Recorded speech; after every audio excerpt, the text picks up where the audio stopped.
Hi, it's the MLM for this whole channel. I do have a new topic for today. Before I begin, I just would like to say, may the words and expressions of my mouth and the thoughts and meditations of my heart find favor and acceptance before you, Hashem. This is the continuation of the new series. It's not so new, because this is actually part number 15. Personal stories and practical lessons to learn and or apply. So this is an interesting story. I give you some background on it. So let's see. So I'm at the time that I'm recording this, because it's not going to be posted right after this happened. So I'm now at the time that I'm recording this visiting my parents, and my mom had something that she needs help with, and that needs my help with. So it would be hard for her to do it herself or find someone to do it. So my thought was I was supposed to leave at a certain time from here, from where I'm staying, to go back where I'm living.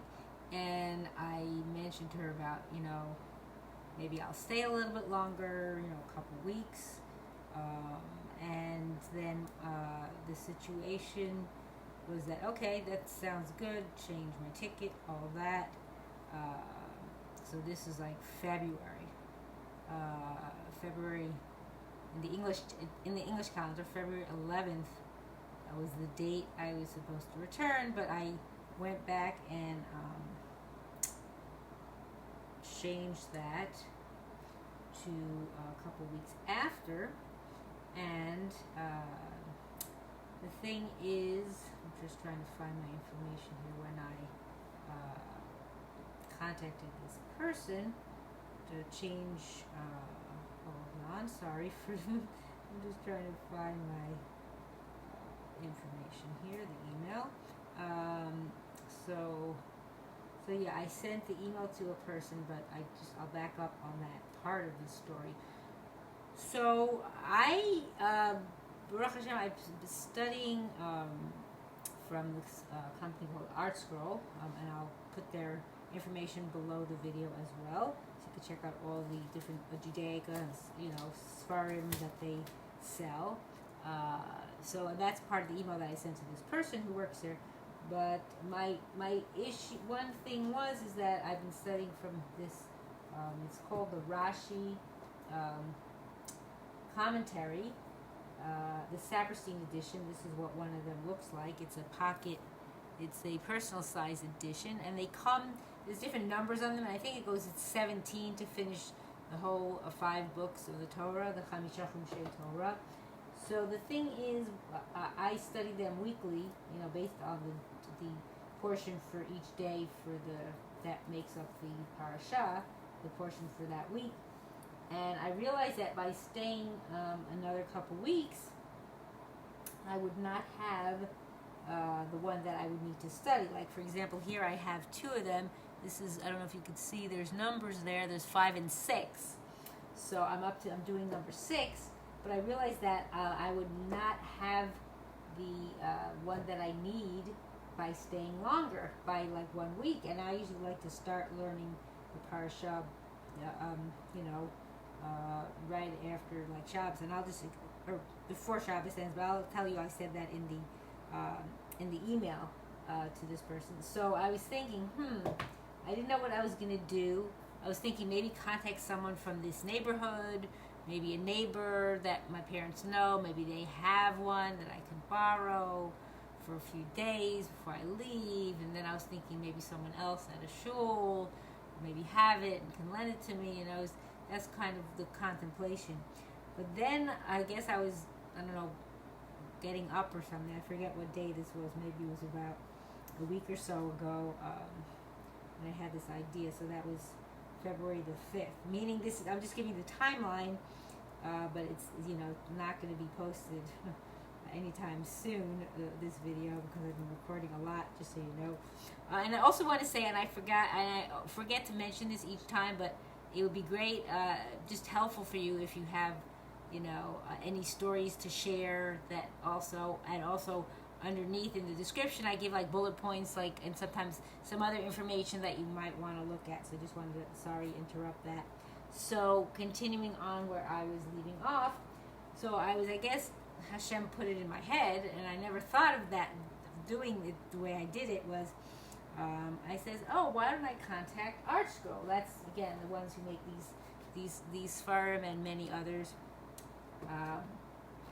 and because that's where I got them from.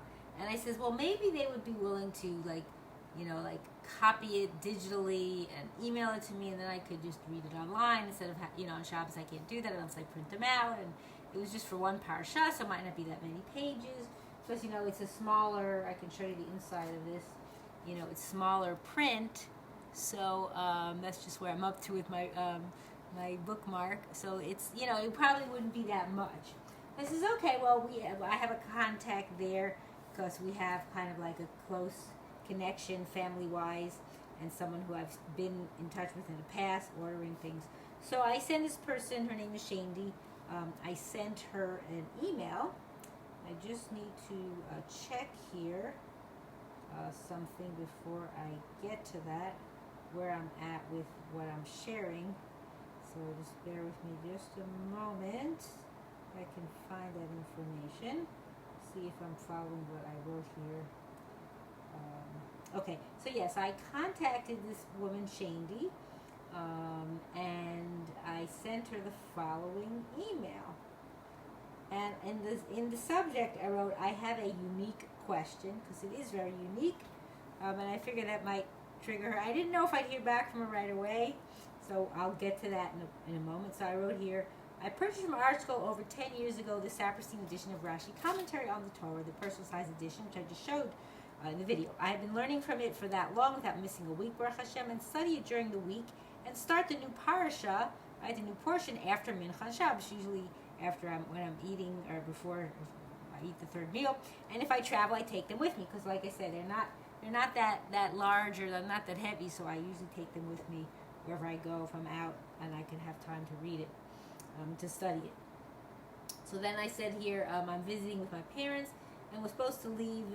Well, again, I wrote this email on the 5th. I'm supposed to leave February 11th, and I'm extending my trip because my mom needs help, etc. So the issue is that I do not have volume number 7. Like I showed you, I have 5 and 6, so I would need number 7, which has in it Parashat Terumah. That's the parsha that I would not be able to study because I don't have that. That's in book number 7. Okay, and I don't want to miss learning it. And I was wondering if you can ask the rabbi who's running Art Scroll now. The father, Rabbi Meir Zlotowitz, Zatzal, passed away, so his son, Rabbi Gedalia Zlotowitz, it says you can ask me permission if you can send me digitally the pages for the Rashi commentary on Truman. Of course, I would not use it other than to study, and I greatly appreciate it. Meaning, I would use it. I wouldn't use it for anything other than what it's supposed to be. And then afterwards, I just wrote that my dad actually used to work there, and then my mom has a close connection with the person who started its wife, Allah Shalom, who passed away also. And then also I mentioned about how I used to send corrections, etc., from Seforim myself that I found. And so basically that's was the email. And I sent that on February 5th. It was about in the evening, so it was after hours, of course. So I didn't know if I'd hear back from her, how soon I'd hear back from her, because she's busy. She's a sales rep, so she does a lot of stuff. So I got a response back. I think it was the next day. Let me see what day it was. Yeah, I got a response back the next day, February 6th. Again, the English calendar, February 6th. I don't know what the Hebrew is. She wrote, "Hi, how are you doing? It would be my honor and pleasure to sip one out to you." So this was the next day, about almost 5 o'clock in the evening. What address can I ship it to? Ship it to, please. All the best. I was like, wow, I didn't think that I was gonna get that response. My honor and pleasure to ship it to you. And then I responded back to continue on that the thread of what I wrote. So I wrote, "Wow, you are amazing. I can't thank you enough. Baruch Hashem, I'm great." She asked me how I was and hope you are doing wonderful as well. BeEzrat Hashem. And I wrote the person I need with what I needed and the address to send it to. And wishing her a good, wonderful Shabbos, because this was on. I guess this was on. think February 6th was it was a Thursday, if I'm not mistaken. I'm just going to look here on my calendar, so bear with me for just a moment. So yeah, February, I sent her on Wednesday the 5th. She emailed me back on the 6th, and then I responded back to her on the 6th as well, but it was about, a minute after 5, and she's already, I guess, gone for the day. So I didn't hear back from her right away, so I sent her another email on February 10th. At 11:43 a.m. Figuring, did you get my reply? So then she responded back to me also on February 10th. And that was about 12:08 p.m. And she says, "My pleasure, nothing to thank me for. That it was coming to me, right? The least we can do. And sorry," she said, "the reply went to spam." Meaning my reply to her went to her spam email, so she didn't actually see that for whatever reason, which is odd because we were already emailing, but okay. And then I sent her back when she said about, you don't have to thank me. I said, "Of course I thank you. I have a curse at all for everything." That was also on the 10th at 12:12. So we went back and forth with emails. And then I was asking her some other questions about when she's sending it and how it's coming, etc., etc. Let's see if there's anything else. And then I asked her too. The same day we kept going back and forth. And I asked her to send me, put me on the list. And then the funny thing is, I guess it was yesterday. So I finally asked her, are you the pay? She said on February 11th, she said, February 11th, which was yesterday as far as when I'm recording this, she says the order was shipped, but she didn't give me a tracking number, so I asked her for that, and then for some reason she sent me an email back the same day about almost 1 o'clock, 12:55, but for some reason it was just an email with nothing on it, so I told her that your response was blank. I'm waiting for her follow-up. I haven't gotten that, but BeEzrat Hashem, it'll get here. So that was just to me amazing, story because, I didn't even know for sure if I'd hear from her right away, and I didn't know for sure if what I'd be receiving based on my question, because I wasn't expecting to receive the sefer, right? She'll send me one of these. It might not be as thick as this one. It depends which parashiot are, but it'll be one of these. And I have it where I'm living, but I don't have it with me. Because again, I didn't plan on extending the trip longer than when I am here.